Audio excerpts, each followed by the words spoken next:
everyone, Chris from Warranty Valet. Today, we're making your Converse warranty claim as painless as possible. Let's get into it.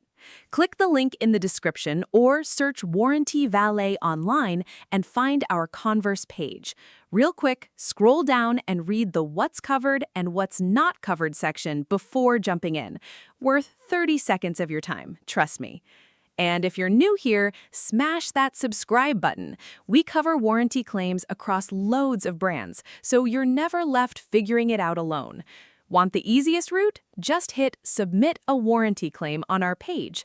Our experts handle it all for you. Going the manual route, scroll to Useful Links, click the first link, and you'll land on the Converse support page.